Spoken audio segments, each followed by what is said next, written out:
Hi, my name is Vera Coughlin. I have been asked today to say a few words on behalf of Cheryl, Sylvia's niece, who was unable to attend.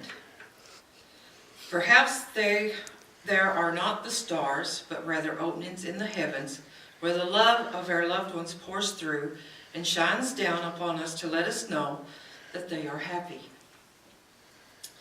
This is how my aunt would want us to feel. She wasn't only my aunt, she was my godmother, and never forgot to think of me over the years. They say a godmother's role is to be a guardian of the faith and share their wholeness with ones that they have taken under their wing. Auntie certainly shared the love of God and a special blessing every time we met. Even though she was my aunt, who lived far away at times, and sometimes our paths would not cross for many years, I know she had a special thought for me and every one of us. There was always a little gift to give, and Auntie thought of all of us when she wrapped up little trinkets for us at Christmas. I remember how beautiful and how well presented she always was. Not a hair out of place, beautiful eyes, big smile, hearty laugh, and perfect nails. After all, she was my movie star aunt. To me, she lived an exciting life of travel, music, and song, and writing. I would brag to my friends how my aunt made a record and was living in England singing in pubs. She loved to chat, loved to draw, especially clowns. She had us saying casa casa whenever she would see little babies. She loved people, life, and really loved her family. She will not only be thought of by me with fond memories, but by her husband Roger, whose soulmate she was. By her children Polly, Bobby, Kathy, and Angie. Her sisters Bev and Joanne, who will always have a full life of memories. Her grandchildren, which held a special place in her heart, as well as her nieces, nephews, and friends. It is impossible to summarize a wonderful existence of my aunt in such a short speech, but we will all spend today and many more with thoughts of her and the things she did to make us laugh, feel special, and have her blessing. It may comfort us all to realize that Aunt Sylvia is now reunited with her beloved parents, Louis and Mary, and her brother Butch. This is only a brief parting in the larger scheme of life, which may be gone from this earth, but memories of her will last forever. I now have a poem to share, hoping it will give the message that time will heal our wounds and that life truly goes on. Remember me. To the living, I am gone, but to the happy, I am at peace, and to the faithful, I have never left. I cannot speak, but I can listen. I cannot be seen, but I can be heard. So as you stand upon a shore gazing at the beautiful sea, as you look upon a flower and admire its simplicity, remember me. Remember me in your heart, your thoughts and your memories of the times we loved, the times we cried, the times we fought, and the times we laughed. For if you always think of me, I will never have gone. And as Auntie would say, God bless.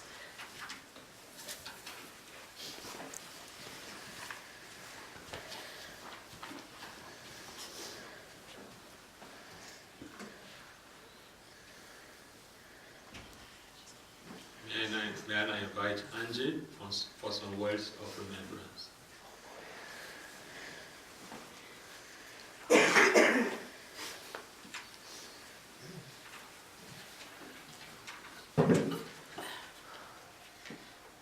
Is it possible to have the mic? She said the mic comes off.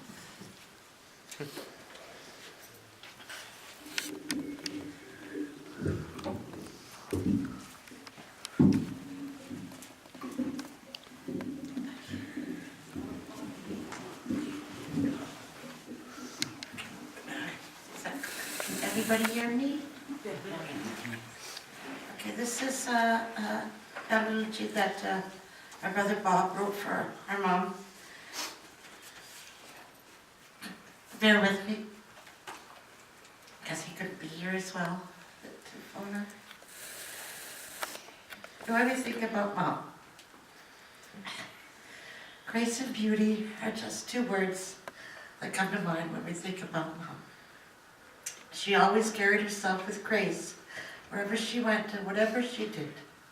It was her nature. God made her that way. Mom was not only beautiful on the outside, but even more beautiful on the inside. She couldn't help it. God blessed her that way. Mom was blessed with many God-given gifts to share, and she spent her lifetime sharing them with the world. She couldn't help herself. She was always thinking of others first. Her loved ones, her friends, and even strangers. She always said that giving to others was a selfish act on her part because it always made her heart feel so good. Mom was blessed with lots of love in her heart, and we, her loved ones, were blessed to have it bestowed upon us unconditionally. Caring and kindness are two other thoughts that come to mind when thinking about Mom. She cared for strangers as though they were her own flesh and blood, and treated everyone she ever met with an abundance of kindness. She always said, be true to yourself wherever you are, whatever you're doing, and whoever you're with, because God may be with you. One favorite saying of Mom's was, take your time, but hurry up. Even she'd laugh at herself from time to time.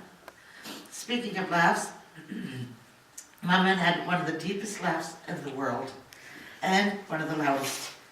I think I inherited that particular trait from Mom. We were all proud to be in Mom's presence, regardless of the circumstances. But on one occasion, when we were all in grade school, Mom came there to watch the Christmas school play in the gym. During the play, they forgot to put the baby Jesus in the cradle, and when they realized he wasn't there, they decided to throw him across the stage to the Virgin Mary. All of a sudden, all you could hear is this humongous laughter in the audience. However, no one laughed harder and louder than Mom. It turned out that, did you hear that lady laughing? It was the talk of the show. Of course, we never told anyone it was our Mom. It always was good to hear Mom laugh. It meant she was happy. God blessed Mom with her beautiful, silky, powerful singing voice and a natural ability to entertain. She was a true professional in every sense of the word, and many afterwards, over her long career, were privileged to hear her magnificent singing voice and witness her performances. She was always a very classy lady and a very special woman in the world, always acting with dignity and pride. She always believed in doing the best you can with what you've got. Her determination to accomplish what she set out her mind out was beyond measure. She used to say she was so determined because she was so stubborn. We always thought she was so stubborn because she was Irish. Mom meant so many things to all of us, and her lessons and traits she instilled in her children and loved ones will carry on into the next generation. They include to always think positive, to care for and to be kind to others, be true to who God made us to be, and to always love one another. And she loved us. A profound, strong love for God always gave her the strength to carry through the most difficult times in her life. The close relationship with family gave her the courage to be herself, and for that we're always thankful. We were all happy that Mom was also blessed to have Roger come into her life. Their enduring love for each other is an example of what true love can be. A deep, dedicated love, an unwavering, unconditional love. We're all grateful for you, Roger, and for your love for our Mom. She was never happier in her life when she was with you, her Raj, which was pretty much almost every minute after she retired. It was nice to know that Mom had finally found her happiness in her life. They were true soulmates in every sense of the word, and it always showed in the way they always cared for each other. God blessed all of us with having Mom in our lives. She was always there for us. She never let us down. She always picked us up, and she always loved us. She always encouraged us, She was always true to us and to herself. She was always as God had made her to be and more. She was always be our mom, your wife, your sister, your grandma and great-grandma, and if you needed one, your friend. She'll always be our inspiration. She loves us and we love her. She was truly special and we were truly blessed to have her with us in our lives. It will ever be forever in our hearts and our minds. Rest assured, knowing that your courageous, compassionate, determined, ever-loving spirit will live on in all of us who love you. We love you. Our mother who art in heaven, we will always love you, and we will never ever forget.